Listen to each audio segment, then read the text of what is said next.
Apple last week announced a new hands-free gesture for their Apple Watch series called Double Tap.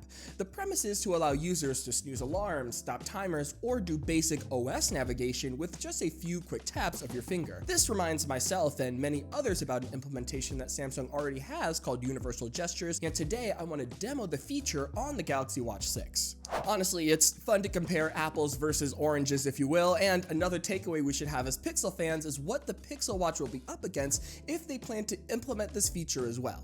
With that said, if you have a Galaxy Watch 4 and up, you can turn on the hands-free gestures in the settings, accessibility, interaction, and dexterity, then turn on universal gestures. From there, you can activate the gesture overlay by twisting your wrist twice.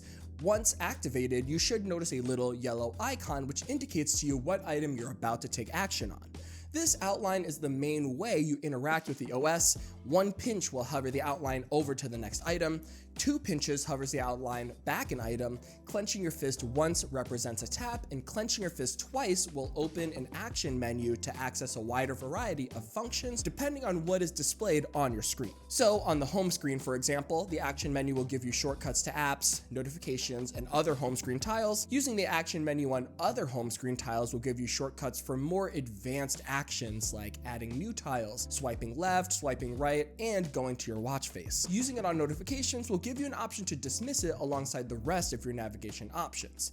In real-world usage, I find myself to have mixed results, to say the least. With the most common tasks like answering calls, snoozing alarms, or responding to notifications, Samsung's iteration works as expected. Within 2 or 3 gestures, you can take action on most tasks, and with some practice, you can get the process down pretty easily. I can see this being useful for hobbyists that frequently have their hands full, like cyclists or a dog walker. I can see this being used by medical professionals that need to have sterile hands at all times but still want to interact with their smartwatch, or the obvious and most intentional uses, which is if you have a genuine medical condition and need the one-handed function. To be clear, it is not perfect though. Quick tasks like answering calls or text is useful, but doing anything more in-depth is too complicated for my liking. Starting a workout, for example, is a pain, and normally my wrist muscles get tired before I even get close to the option I'm looking for. A lot more complex tasks can take 5 to 10 gestures at times to get it right, and by then it's normally much easier if you actually stop whatever you're doing and use your second hand if you're able to. On the bright side, you could technically get away with using the gestures exclusively to access any part of the operating system, which is solid for users that need it, but for everyone else, I could only see this being useful for basic surface level tasks. There are some interesting features that do come with Samsung's universal gestures, however, and we're going to cover them real quick. First, you do have the option to activate an on-screen cursor that you can use for precise selection. The cursor uses tilt motions for navigation, and holding your position for about a second will represent a tap. This can be very helpful if the squeezing gestures aren't working for you and just want a different method of interaction.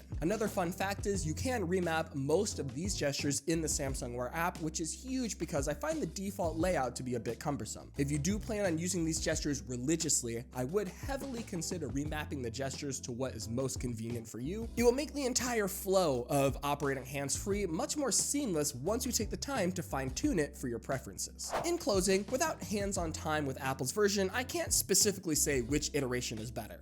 In fact, I would say they're completely separate products, with Double Tap being more basic and streamlined for any average user, whereas Samsung's universal gestures took the more function over form approach with a wide variety of options, but will require a lot of practice to make perfect. If I had a choice and we do end up getting this feature on the Pixel Watch 2, I think Google should go for the best of both worlds, with one streamlined option for the average user and another more technical version for those that really need the accessibility features.